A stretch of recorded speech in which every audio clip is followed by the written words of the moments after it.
Previous video में already मैंने इस चैप्टर का इंट्रोडक्शन पार्ट एक्सप्लेन किया है। आज हम देखते हैं आगे का पार्ट। ना जब मेंडल का डेथ हुआ था इन 1884 में, उसके बाद 3 साइंटिस्ट आए। उन्होंने उनके क्लोज चैप्टर को ओपन किया, रीडिस्कवर किया। तो ये 3 साइंटिस्ट हैं, ह्यूगो वेरिस, कार्ल कॉर्न्स, रिच स्ट्रेचमार्क। ये प्लेस है, कहाँ से वो बिलोंग करते हैं। तो एग्ज़ाम में इसके ऊपर भी बहुत क्वेश्चंस पूछे जाते हैं। सो हमें ये इन तीनों साइंटिस्ट के नाम याद होने चाहिए। Now next is Mendel experiment. Mendel का एक्सपेरिमेंट पार्ट बहुत ज़्यादा इम्पॉर्टेंट है क्योंकि इस पे क्वेश्चंस आते ही आते हैं। सबसे पहले उन्होंने गार्डन प्री प्लांट लिया था। उसका साइंटिफिक नेम है पिट्सम सेविटियम एल। तो ये इसका साइंटिफिक नेम है। ये बहुत पूछते हैं एग्ज़ाम में कि गार्डन प्री प्लांट का साइंटिफिक नेम क्या है करके, तो ये याद होना चाहिए।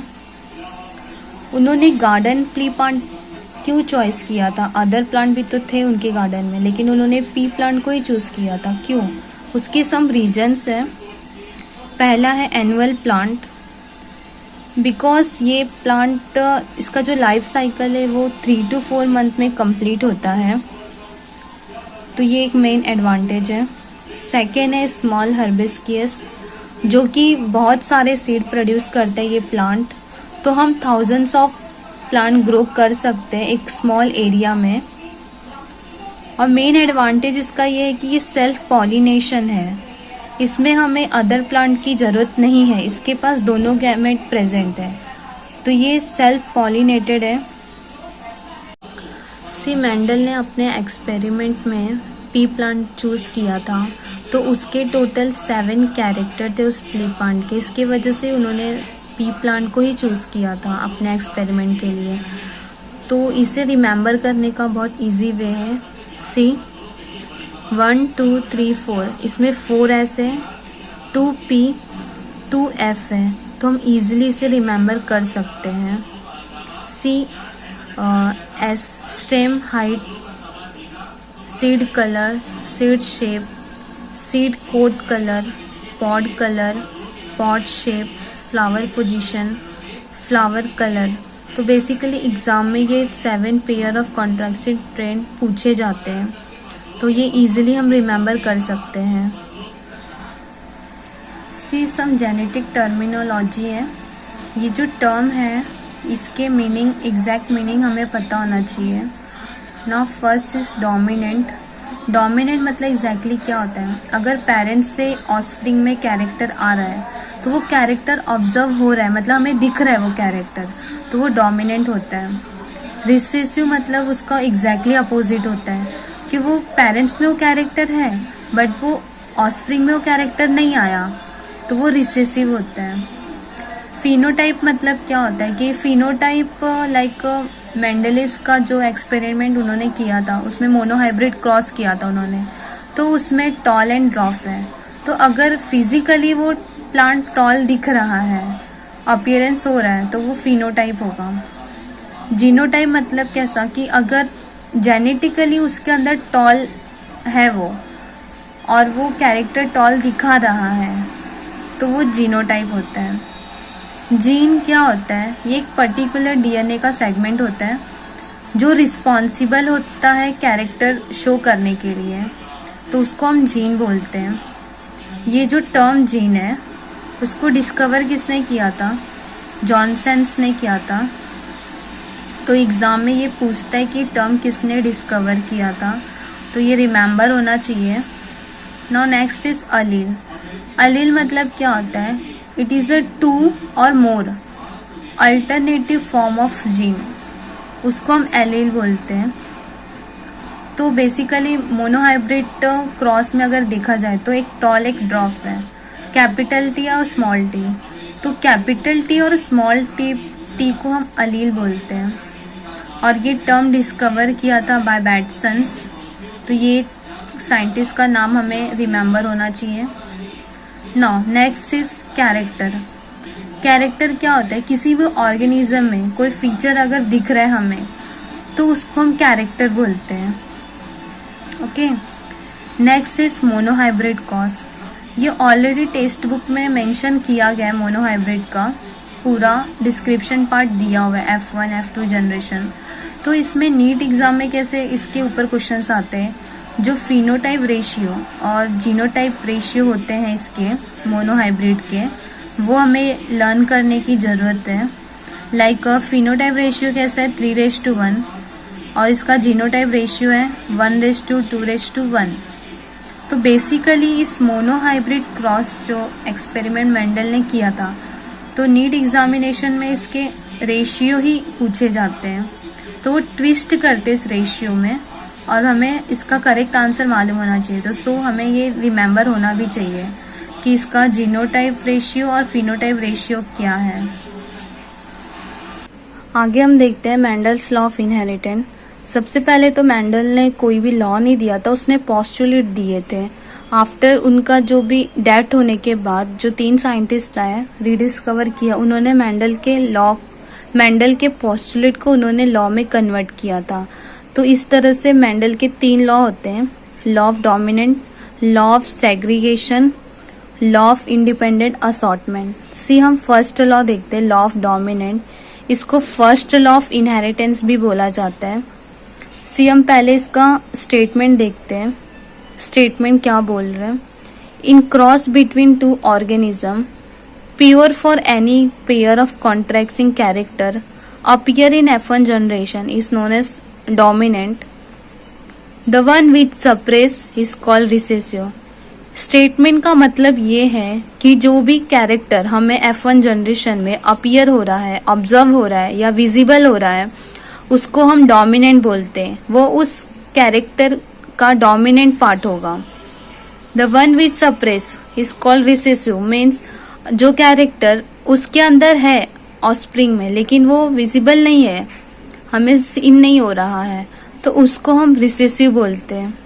मेंडल के इस लॉ को एक्सप्लेन कर सकते हैं मोनोहाइब्रिड विथ एग्जाम्पल के साथ। ये मेंडल ने ही एक्सप्लेन किया था। इसमें जैसे टॉल एंड ड्रॉफ है, उन्होंने एक टॉल प्लांट लिया था, एक ड्रॉफ लिया था। उसका जो जीनोटाइप था वो कैपिटल टी और स्मॉल टी था। उसके जो गैमेट थे वो कैपिटल टी और स्मॉल टी थे। अगर इन दोनों के बीच में हम क्रॉस करें तो फिर हमें इसमें क्या मिलेगा, कैपिटल टी और स्मॉल टी मिलेगा इन F1 जनरेशन में। तो अकॉर्डिंग टू मेंडल के ये था कि सारे प्लांट F1 जनरेशन में टॉल होंगे, ये अकॉर्डिंग टू मेंडल के था, बट एक्चुअल में ऐसा नहीं होता है। इसके वजह से मेंडल का ये जो लॉ था वो नॉट यूनिवर्सली एक्सेप्टेड था। हम इसको एग्जाम्पल के साथ इस लॉ को समझते हैं, लॉ ऑफ डोमिनेंट को। अगर हम ह्यूमन स्किन कलर देखें, हम 2 कपल लेते, एक टोटली ब्लैक है और एक टोटली वाइट है, तो इन दोनों का जो ऑस्प्रिंग होंगे, हम ऐसा तो नहीं बोल सकते कि एक पूरा ही ब्लैक होगा या पूरा ही वाइट होगा। मे भी हो सकता है उसका इंटरमीडिएट कलर भी आ सकता है, light black, light grey, light white, ऐसे सम कलर इंटरमीडिएट भी आ सकता है। लेकिन ऐसा नहीं होगा कि टोटली ब्लैक होगा या तो टोटली वाइट होगा। इसके वजह से मेंडल का ये जो लॉ था, लॉ ऑफ डोमिनेंट, वो टोटली अनएक्सेप्टेड था। इसके वजह से वो यूनिवर्सली एक्सेप्ट नहीं हुआ उनका ये law. Second law, law of segregation, इसको और भी बोला जाता है second law of inheritance, law of purity of gamete. ये तीनों नाम हमें लर्न होना चाहिए क्योंकि एग्जाम में भी इस पे ट्विस्टेड क्वेश्चन पूछा जाता है। पहला हम इसका स्टेटमेंट देखते हैं। Members of allylic pair in hybrid remain together without mixing with each other and separate during the gamete formation. Gamete receive only one pure trend. इस स्टेटमेंट का मतलब क्या है कि जब मेंडल ने मोनोहाइब्रिड क्रॉस लिया था, उसमें उन्होंने टॉल एंड ड्रॉप प्लांट लिया था, तो उसका जो गैमेट था, कैपिटल टी का जो गैमेट था वो कैपिटल टी था और स्मॉल टी जो ड्रॉप था उसके गैमेट थे स्मॉल टी। मतलब इससे ये होता है कि अगर हम गैमेट की बात करें तो वो प्योर फॉर्म में ही आते हैं, उसमें कोई भी मिक्सिंग वगैरह नहीं होता है। हम इसके वजह से मेंडल का जो लॉ था वो यूनिवर्सली एक्सेप्टेड था। हम ह्यूमन गैमेट की बात करते हैं, ये एग्जांपल से हम समझते हैं। ह्यूमन गैमेट में जो मेल गैमेट होता है वो XY होता है और जो फीमेल गैमेट होता है वो XX होता है। अगर मेल गैमेट X प्रोड्यूस कर रहा है और फीमेल गैमेट X दे रही है, इन दोनों का हम अगर क्रॉस करेंगे तो XX होगा, तो मतलब वो डॉटर होगा। उसी तरह अगर Y गैमेट है और वो X गैमेट दे रही है तो X और Y जब कपल होगा तो वो मेल होगा। तो इससे ये डायरेक्ट प्रूफ होता है कि जो गैमेट्स प्रोड्यूस होते हैं वो प्योर फॉर्म में होता है। वो X दे रहा है तभी तो वो X यहाँ से आ रहा है और दोनों का कपल हो रहा है तो वो XX फॉर्म हो रहा है। मतलब गैमेट ऑफ प्यूरिटी था मेंडल के इस लॉ में जो यूनिवर्सली एक्सेप्टेड था। सी हम थर्ड लॉ देखते हैं, law of independent assortment. It's also known as third law of inheritance. Statement देखते इसका पहले हम, when two homogeneous parent differing in two pair of contracting train are cross, the inheritance of one pair is independent of other. ये statement समझना बहुत important है क्योंकि exam में इसको ट्विस्ट करके पूछा जाता है नीट एग्जाम में। हम इसे समझ सकते हैं with help of the dihybrid cross जो मेंडल ने एक्सप्लेन किया था। उसने येलो राउंड एंड ग्रीन विंकल ये कैरेक्टर चूज किया था पी प्लांट का। उसका जो जीनोटाइप है वो capital Y capital R small y और स्मॉल r है। इसका गैमेट फॉर्मेशन ये है। अगर इसका F1 जनरेशन हम देखें तो इसमें capital Y small y capital R small r ये हमें मिलता है F1 जनरेशन में, जो कि अकॉर्डिंग टू मेंडल के हिसाब से ये येलो राउंड डायहाइब्रिड है, टोटली येलो राउंड डायहाइब्रिड है।